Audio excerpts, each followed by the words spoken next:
13वीं सदी के अंतिम वर्षों में जब एशिया और यूरोप की सीमाओं पर हलचल मची हुई थी, तब अनातोलिया की धरती पर एक छोटी सी तुर्क जनजाति के मुखिया ने इतिहास की दिशा बदल दी। उसका नाम था उस्मान प्रथम। मंगोल आक्रमणों और बाइजेंटाइन साम्राज्य की कमजोरी के इस दौर में उस्मान ने अपनी दूरदृष्टि, साहस और फौजी हुनर के बल पर एक नई सल्तनत की नींव रखी। यही वह क्षण था जब उस्मानिया सल्तनत का जन्म हुआ, एक साम्राज्य जिसने आने वाले 600 वर्षों तक विश्व राजनीति, संस्कृति और इतिहास पर गहरा प्रभाव डाला। उस्मान प्रथम ने 1299 ईस्वी में खुद को सुल्तान घोषित किया और अपने नाम पर इस साम्राज्य को उस्मानिया या ऑटोमन साम्राज्य कहा जाने लगा। धीरे धीरे उस्मान के उत्तराधिकारियों ने इस सल्तनत को विस्तार देना शुरू किया। उनके पुत्र ओरहान, मुराद प्रथम और बायजिद प्रथम ने अनातोलिया के छोटे छोटे राज्यों और बाल्कन के क्षेत्रों पर विजय प्राप्त की। इस विस्तार की गति इतनी तीव्र थी कि कुछ ही दशकों में उस्मानिया सल्तनत ने एशिया, यूरोप और अफ्रीका के विशाल भूभाग पर अपना परचम लहरा दिया। सन 1453 का साल इतिहास में स्वर्ण अक्षरों में दर्ज है। सुल्तान महमद द्वितीय, जिन्हें फतेह यानी विजेता भी कहा जाता है, ने बाइजेंटाइन साम्राज्य की राजधानी कॉन्स्टेंटिनोपल को जीत लिया। यह विजय केवल एक शहर की जीत नहीं थी, बल्कि पूर्वी और पश्चिमी दुनिया के बीच की दीवार के गिरने के समान थी। कॉन्स्टेंटिनोपल का नाम बदलकर इस्तांबुल रखा गया और यह इस्लामी जगत का एक महान सांस्कृतिक, धार्मिक और व्यापारिक केंद्र बन गया। उस्मानिया सल्तनत का विस्तार मिस्र, अरब, मेसोपोटामिया, बाल्कन, यूनान, हंगरी और उत्तरी अफ्रीका तक हो गया। भूमध्य सागर के जल पर उनका अधिकार था। एक समय ऐसा भी आया जब ये साम्राज्य विश्व का सबसे बड़ा और सबसे शक्तिशाली साम्राज्य बन गया। उस्मानिया सल्तनत की सेना अनुशासन, तकनीक और रणनीति में अग्रणी थी। उनकी नौसेना भूमध्य सागर की सबसे शक्तिशाली नौसेना थी। व्यापार, कला, वास्तुकला, शिक्षा और कानून के क्षेत्र में भी उस्मानिया साम्राज्य ने अद्वितीय उपलब्धियां हासिल की।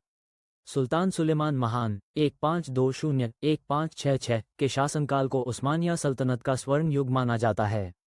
सुलेमान ने न केवल साम्राज्य का विस्तार किया, बल्कि प्रशासन, न्याय व्यवस्था और सामाजिक जीवन में भी बड़े सुधार किए। उनके शासनकाल में उस्मानिया सल्तनत शिक्षा, कला, विज्ञान, साहित्य और वास्तुकला के क्षेत्र में विश्व के अग्रणी देशों में शुमार हो गई। सुलेमान ने इस्लामी कानून और नागरिक कानून दोनों में बदलाव कर न्याय और समानता की नई मिसाल कायम की। उनके समय में तुर्की भाषा, कविता, संगीत और चित्रकला का अद्भुत विकास हुआ। परंतु जैसा कि हर साम्राज्य के साथ होता है, उस्मानिया सल्तनत के उत्कर्ष के बाद पतन की शुरुआत भी हुई। 16वीं सदी के अंतिम चरण के बाद कई समस्याएं सामने आईं। प्रशासन में भ्रष्टाचार बढ़ने लगा, सुल्तानों में अनुभव और नेतृत्व की कमी दिखने लगी, और यूरोप में औद्योगिक क्रांति के चलते तकनीकी पिछड़ापन बढ़ता गया। यूरोपीय शक्तियां, ब्रिटेन, फ्रांस, रूस, लगातार उस्मानिया साम्राज्य पर दबाव बनाने लगी। साथ ही नए समुद्री रास्तों के खुलने से उस्मानिया के पारंपरिक व्यापार मार्ग महत्वहीन हो गए, जिससे आर्थिक संकट गहराने लगा। 18वीं और 19वीं सदी तक आते आते स्थिति और भी जटिल हो गई।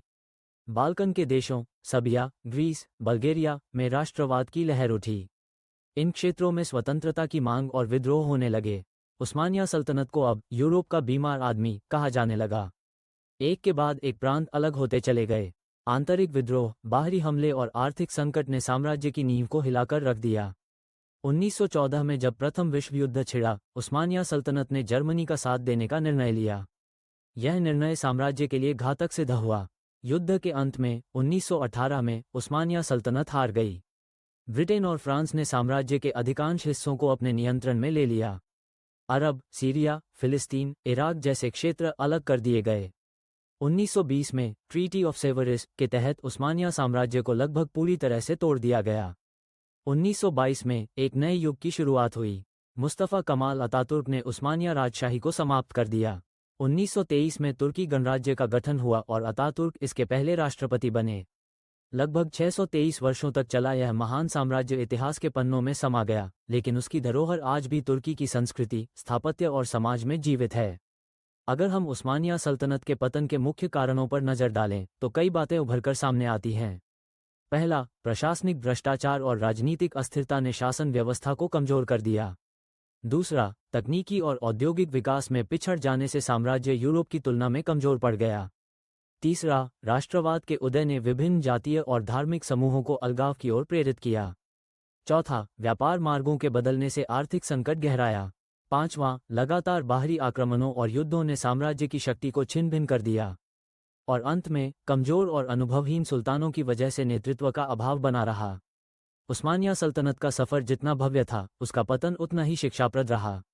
ये साम्राज्य न केवल युद्ध और शासन का प्रतीक था, बल्कि कला, संस्कृति, शिक्षा और वास्तुकला का भी अद्भुत उदाहरण था।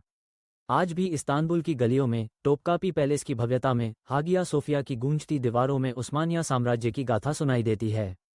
ये साम्राज्य हमें ये सिखाता है कि किसी भी राष्ट्र की शक्ति केवल उसकी सेना या भूभाग में नहीं, बल्कि उसकी संस्कृति, नवाचार और जनता की एकता में होती है। समय के साथ दुनिया बदलती रही, पर उस्मानिया सल्तनत की कहानी आज भी इतिहास प्रेमियों, शोधकर्ताओं और आम लोगों के लिए प्रेरणा और जिज्ञासा का विषय बनी हुई है। उसकी गाथा में हमें सत्ता के उत्थान और पतन, संस्कृति के विकास और सामाजिक बदलाव की झलक मिलती है। और यही कारण है कि उस्मानिया साम्राज्य का नाम सदियों बाद भी विश्व इतिहास में अमर है।